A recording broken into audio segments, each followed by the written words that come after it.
Hello everyone and welcome back to Let's Play Castlevania. I'm Mark91 and before we get to the next area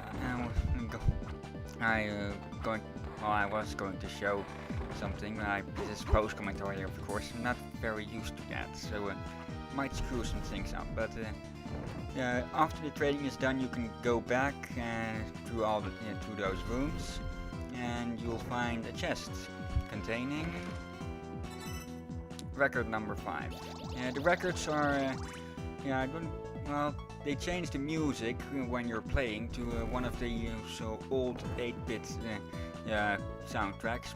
I'm not a very retro gamer, so I don't really like them very much. So, but perhaps next time we're in Ecclesia, I'll play one of them, number 1, for example. Records 2 to 4, and you don't know if there's a 6, can be bought at the shop later. But now we're going for the monastery.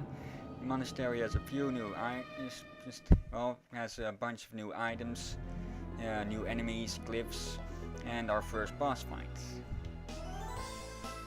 And of course, first of all, these annoying stupid skeletons again. If you hit the bone they throw, it'll disappear and go off in flames. And with the candles, of course, it's a signature of the series. If you break it and you don't have the maximum amount of hearts in this game, they drop hearts, 1 each. Other than that, they'll drop gold. I didn't go up here because over this way is something extra, and we've got our first zombies. Very easy, just hit 9 hit points, but at some points they respawn indefinitely. And that's a warp room, I guess. Warp rooms don't have a use at the moment, and I tried to rush past these guys, but I failed at that. Up here is another new enemy, the bats. We'll see this little bugger late throughout the game, and anti-venom. We guess what it does.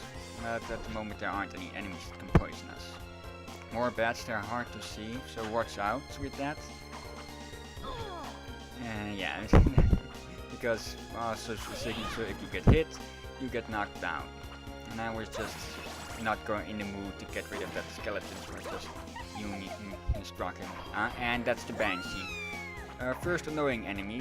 Banshee has only 3 hit points, only she's resistant to a lot of damage types. So you'll have...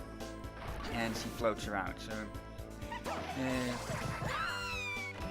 they also have an area for fact attack, and that's the sandals, our first piece of equipment. Which goes to legs parts, of course. We also have headgear possible and 2 accessories, which we can equip, but we don't have any of those yet. So let's move on. And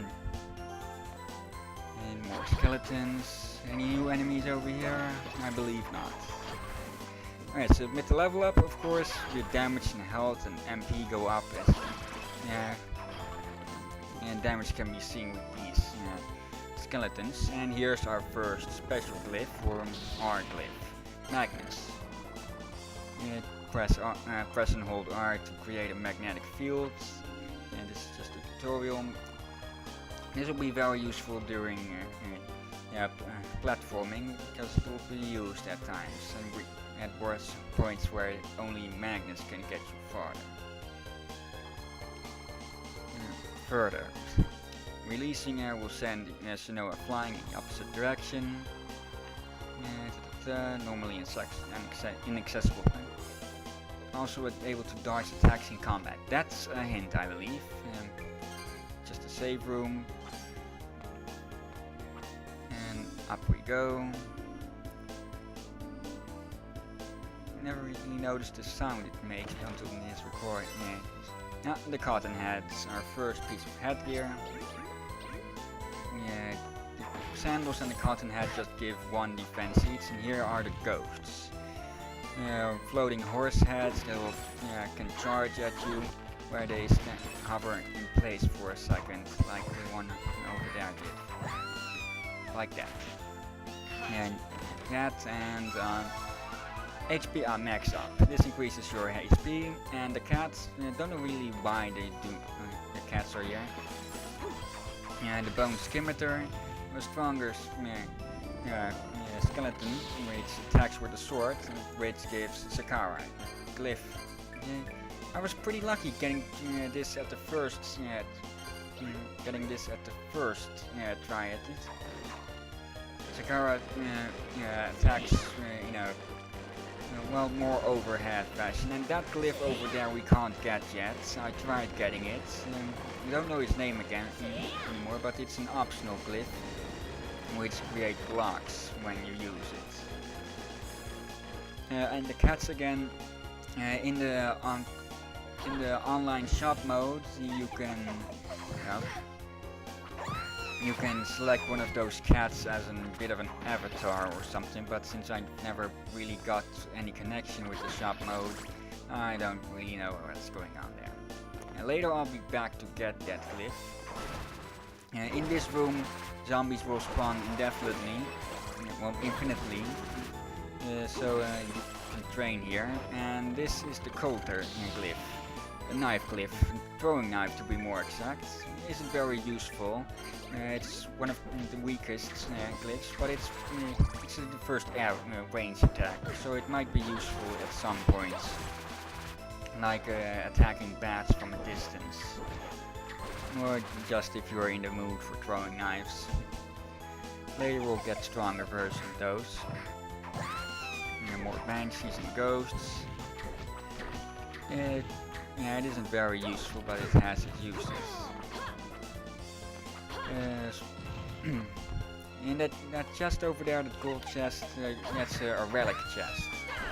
It contains a new relic for us to use. Relic, we already have a couple, but this adds the Book of Spirits, which allows us to see the name of our targets. And over here's a breakable wall, which leads to a room where zombies and ghosts spawn indefinitely. Another level up. Nice.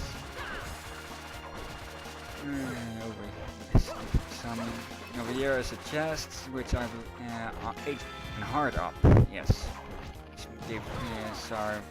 gives us more bigger maximum amount of hearts. Very useful for combat later on. Over the other way around. Let's see what I did.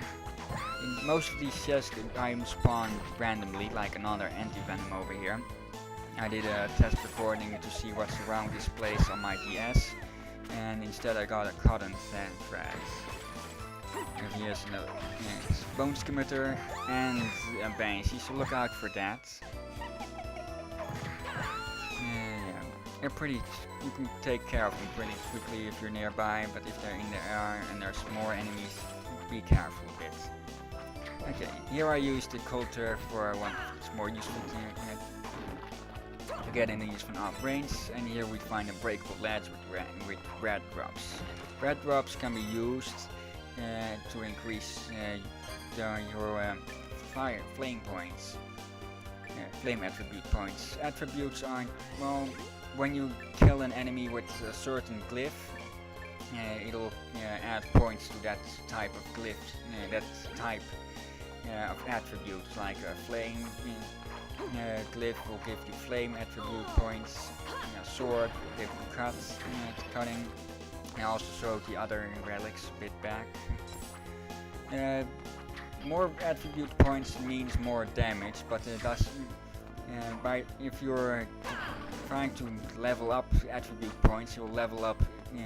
You'll just normally level up, which gives a bigger bonus. So I wouldn't advise training bonus attribute points. Just go and play for the level. And the bone scimitar,